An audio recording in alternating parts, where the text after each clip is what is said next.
Yo, what up? It's Will Maker. Today I'm going to go over the things that I noticed when switching from FL Studio to Ableton. So if you're thinking about switching, these are the things that affected my workflow the most and what I liked and what I disliked. So with that, let's go ahead and dive in. FL Studio was the first DAW that I used to start making beats, and some things came easy, some things were a little bit more challenging.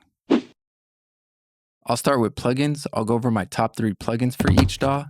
This will definitely be debatable, and you know how it goes. You find some new ones and it becomes your favorite, and then it's on to the next. But as of now, these are my favorites. The first one on my list from FL Studio is Grow Speed. This is actually the plugin that got me into FL Studio in the first place. When I see how it could glitch sounds, it was something I had to get. This plugin is included in the signature and above. Most that use it know how it can be used to flip up an arrangement or overall just add vibe to a sample, sound, or drums. This is one of FL Studio's plugins I'd get on its own if I didn't own FL Studio. So this is a drum pattern without the plugin.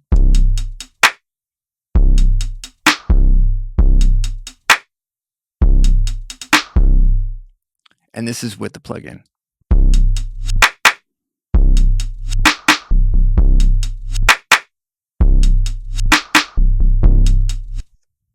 Second on my list is the Flex VST.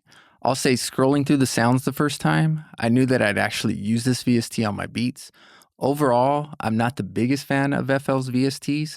The quality is okay. This is where Flex stood out. I felt it was modern and there was a nice quality about it, and I also found some good packs to go with it.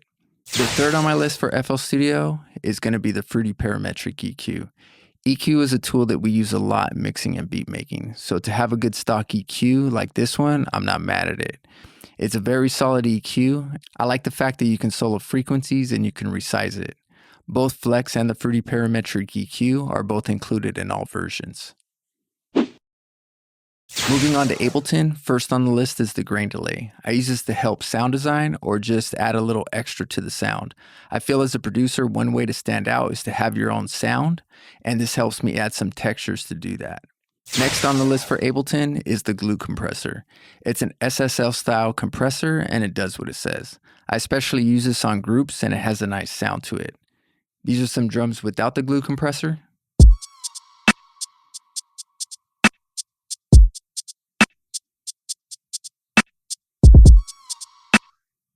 And here's with the glue compressor.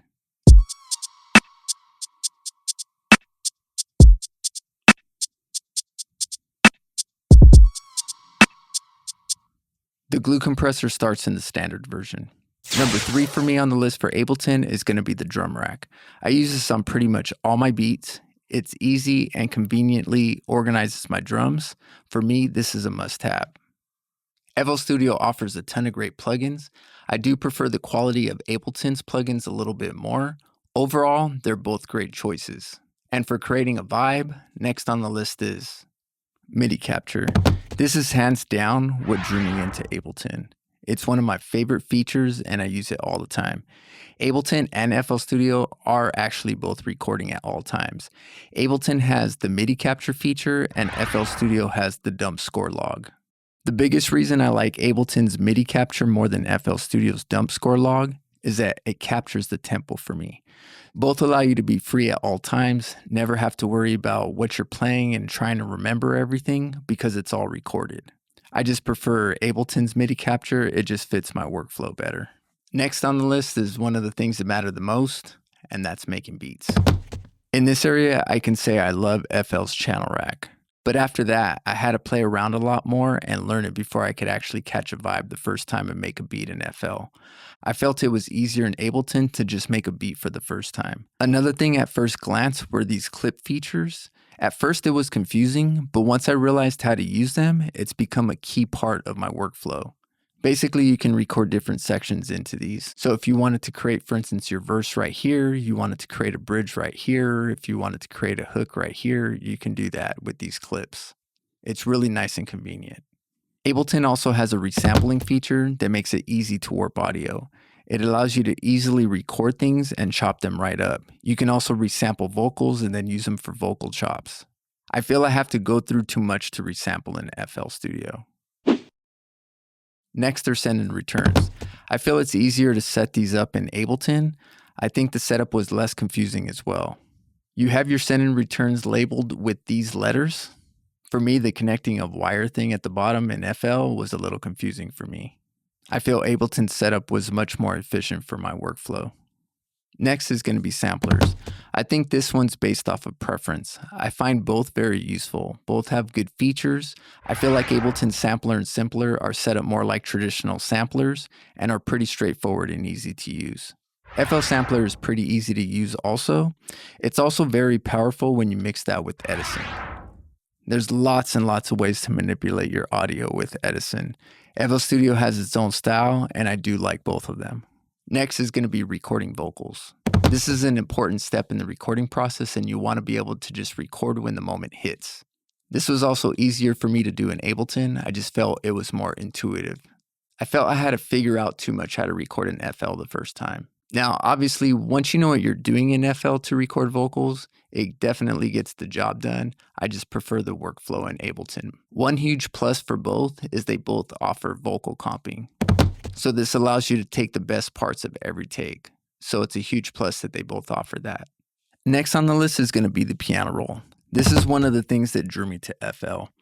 From the chop feature to the strum feature to the hi-hat rolls and the layout. This, I feel, is the piano roll that set a standard. Now, that's not to say Ableton's piano roll slacks. It doesn't. Grid note-wise, I found it easier to understand the note value system in Ableton, for me at least. Even though once you know how to do 808 slides in FL, which I must admit I have fun doing, I find slides easier to do in Ableton. I also like to swing more in Ableton. You have the groove feature with a lot of options, including extracting grooves from your samples to keep a cohesive feel. I also like that the quantizer can be adjusted and fits to my liking when I add swing in Ableton. Overall, this one can come down to a vibe for me. Sometimes I'm in the mood to use FL's piano roll, and sometimes it's Ableton. Arrangement. So understanding how you use your patterns to arrange your songs isn't too complicated in FL Studio. Recording into FL Studio's playlist and arrangement was a little confusing for me at first, but overall, once you get the hang of it, it's really solid. For me though, dragging clips into the arrangement view and then recording into the arrangement view in Ableton felt more like my style. This was another feature that made me want to try Ableton, and it didn't disappoint. I feel for my workflow, this arrangement works best for me. So lastly is going to be mixing. Layout-wise, I like FL Studio's fader look the best. It's easy to add plugins and mix once you understand FL's channel rack routings. As mentioned before, sends and bussings were a little complicated, and that can take me out of my zone at times. But besides that, I like the options and the view. I find mixing in Ableton to be pretty straightforward. Not that you need it, but Ableton offers more than 10 plugins per track. And once you figure out how to arrange in Ableton's layout, you can make that work. I've also not been a fan of how the faders look in Ableton. At first, I didn't even feel like I was mixing because I just don't like the way the faders look. But once I got over the look of the faders, it's pretty solid. I also do think that automation is a tad bit easier to grasp in Ableton. It's also easier to automate third-party plugins. To sum things up, both Ableton and FL Studio are great DAWs. Both are used by professionals and have excellent features. FL Studio does also offer free lifetime updates, which is huge. At the moment, I do plan on using both DAWs. I have collaborators that use Ableton and I have collaborators that use FL Studio. So I do intend on keeping up with both. I personally also have ongoing projects in both DAWs. So it really just depends on what I'm in the mood to use at the time.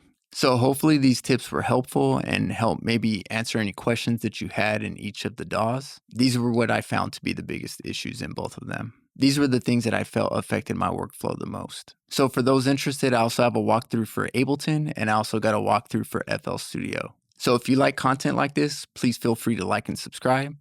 Other than that, peace out.